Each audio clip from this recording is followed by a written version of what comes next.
बिस्मिल्लाहिर्रहमानिर्रहीम। अस्सलाम वालेकुम students, welcome to online class.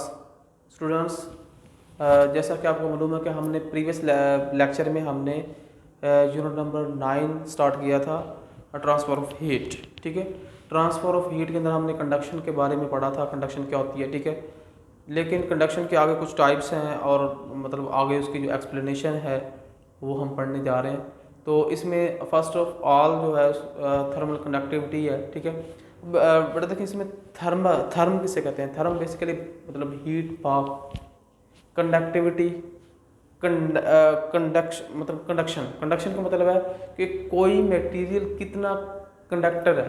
ठीक है, किसी भी बॉडी में किसी भी मटेरियल के अंदर कितनी हीट ट्रांसफ़र कर हो सकती है, वो इसकी कंडक्शन है, वो कंडक्टिविटी है, वो इसकी कंडक्शन है।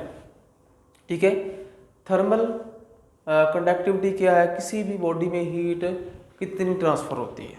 ठीक है, अब ये बात ध्यान में रखें कि हमारे पास अगर कोई कंडक्टर है, conductor are those things which has free electrons. ठीक है, जिसमें फ्री इलेक्ट्रॉन्स होते हैं and these materials which different types, but we discuss in this chapter conductions, materials and other types. तो आज हम जो बात करने जा रहे हैं थर्मल कंडक्टिविटी। किसी भी बॉडी में देखिए कंडक्टर क्या है, इसमें से हीट ट्रांसफ़र हो सकती है, इलेक्ट्रिसिटी ट्रांसफ़र हो सकती है, वो कंडक्टर है। ठीक है, एक बैड कंडक्टर होता है, गुड कंडक्टर होता है। ठीक है, कुछ देखो ना, कोई अच्छा बच्चा होता है, कुछ मतलब काम तो करता है लेकिन कुछ ज़्यादा अच्छा काम करता है। ठीक है, लेकिन थोड़ा सा काम करता है लेकिन करता है। तो इसी तरह कंडक्टर्स और इंसुलेटर्स में दोनों में बहुत ज़्यादा डिफरेंस होता है।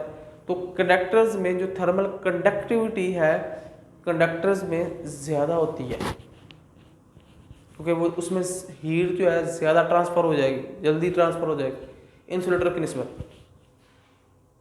ठीक है, इंसुलेटर में मतलब वो बहुत ही मतलब रेयर जो बैड गुड इंसुलेटर होते हैं। इंसुलेटर में बेसिकली मतलब वो देखे ना, प्लास्टिक या रबर है, उसको जब आग लगाएंगे तो इसमें तो वो उसमें ट्रांसफ़र हो जाएगी, लेकिन उसमें हीट जो ट्रांसफ़र आगे मतलब अच्छी तरीके से नहीं होगी, जैसे हम करते हैं मटेरियल्स में, वो मतलब कंडक्टर्स मटेरियल्स के अंदर। ठीक है, आज हम जो बात करने जा रहे हैं अब बेसिकली थर्मल कंडक्टिविटी है फ्लो ऑफ हीट, हीट का गुजरना, हीट किसी भी बॉडी के अंदर कितनी गुजर रही है वो उसकी थर्मल कंडक्टिविटी। ठीक है, अब the amount of heat that flows in unit time is called rate of flow of heat. इसी rate of flow of heat को ही हम थर्मल कंडक्टिविटी कहते हैं। ठीक है, rate of flow of heat is equal to Q over T. Q हमारे पास यहाँ पे हीट है। ठीक है, हीट अगर टाइम के साथ, टाइम की शरह के साथ इसकी बात करें तो ये हमारे पास क्या बन जाएगी, thermal conductivity. It is observe that the rate at which heat flows through a solid object depend upon the different factors के ऊपर डिपेंड करती है। ठीक है, लेकिन आज हम इसका सिर्फ इंट्रोडक्शन पढ़ेंगे। तो इसमें conduction of heat occurs at different rates in different materials. अब देखो कंडक्शन जो है, कंडक्शन किसी भी बॉडी के अंदर जो कंडक्शन अगर मटेरियल डिफरेंट है, डिफरेंट मटेरियल में डिफरेंट होती है। ठीक है, अगर जैसे लोहा है उसमें तो हीट मतलब ज़्यादा ट्रांसफ़र हो जाएगी। ठीक है, और भी अगर हमारे पास मटेरियल्स हैं, डिफरेंट मटेरियल के अंदर जो थर्मल कंडक्टिविटी है वो डिफरेंट होती है। ठीक है, तो in materials heat flows repeatedly as compare to the insulators as wood और रबर। और अब ना रबर और वुड की निस्बत जो है हमारे पास जो कंडक्टर्स हैं, लोहा है या और भी जिसमें से हीट पास हो सकती है, उसमें से जो हीट है वो ज़्यादा पास हो जाएगी, जल्दी पास हो जाएगी, तेज़ी से पास होगी। ठीक है, consider solid block as such as one of the two opposite faces each of cross sectional area is heated to the temperature. अगर किसी भी एक हम बॉक्स लेते हैं, ठीक है, अगर बॉक्स लेते हैं उसको हम हीट करते हैं तो फ्लोज इट लेंथ एल है, उसके अपोजिट साइड जो है टेम्परेचर 2 सेकंड्स लेते हैं।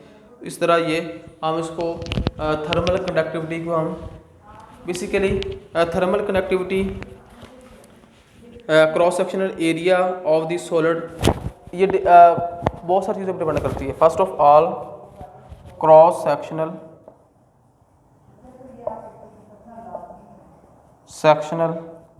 एरिया ऑफ सॉलिड, ठीक है। अब ये थर्मल कंडक्टिविटी हमारे पास क्या है, Q/T is directly proportional to A।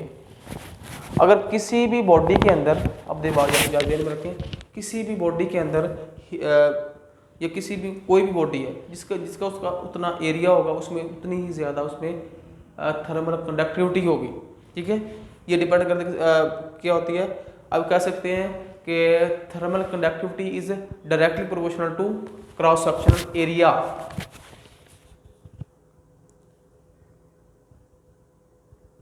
Length of the solid, दूसरी बात है लेंथ ऑफ सॉलिड, दूसरी बात सॉलिड की लेंथ।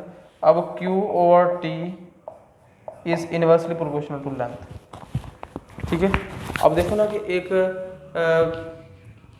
जितनी ज़्यादा लेंथ होगी उतनी ज़्यादा कम उसमें मतलब हीट ट्रांसफ़र होगी। देखो ना एक बड़ा सा बॉक्स है, उसमें अगर हमें हीट ट्रांसफ़र करनी है उसमें तो टाइम लगेगा, कम होगी। अकॉर्डिंग टू अगर हम छोटा सा बॉक्स लें उसमें से मतलब हीट ट्रांसफ़र करें तो वो आसानी से हो सकती है, ठीक है। अब ये जो लेंथ के इनवर्सली प्रोपोर्शनल होता है और क्रॉस सेक्शन एरिया के डायरेक्टली प्रोपोर्शनल। अब देखो ना एक लेंथ है, एक बहुत बड़ी लेंथ हमने ले ली है, एक पाइप ले लिया, एक साइड से हमने उसको हीट ट्रांसफ़र की तो टाइम लग जाएगा, मतलब उसको तो मतलब वो इनवर्सली प्रोपोर्शनल होगा, ठीक है। जितनी हीट ज़्यादा उसमें करेंगे उतनी ज़्यादा उसमें कम लेंथ में डिपेंड करेगा। तो ये आपने कुछ चीज़ें ध्यान में रखनी है, एक तो ये लेंथ पर डिपेंड करती है और थर्मल कंडक्टिविटी दूसरी ये डिपेंड करती है क्रॉस सेक्शनल एरिया के ऊपर, ठीक है। किसी बॉडी क्रॉस सेक्शनल एरिया जितना ज़्यादा होगा उसमें से उतनी ज़्यादा इसमें हीट ट्रांसफ़र हो सकती है, और लेंथ जितनी बड़ी होगी उतनी कम उसमें वो हीट पास होगी, ठीक है। तो इंशाल्लाह हम नेक्स्ट कन्वेंशन के बारे में पढ़ेंगे, ठीक है। तो नेक्स्ट टॉपिक जो हम पढ़ेंगे वो कन्वेंशन होगा, ठीक है। तो आप लोगों ने इसको अच्छी तरीके से समझना है और इसको आपकी बुक के ऊपर भी इसकी तफसील बहुत सारी चीज़ें लिखी हैं, उसको आपने रीड भी करना है, ठीक है। ओके, अल्लाह हाफिज़।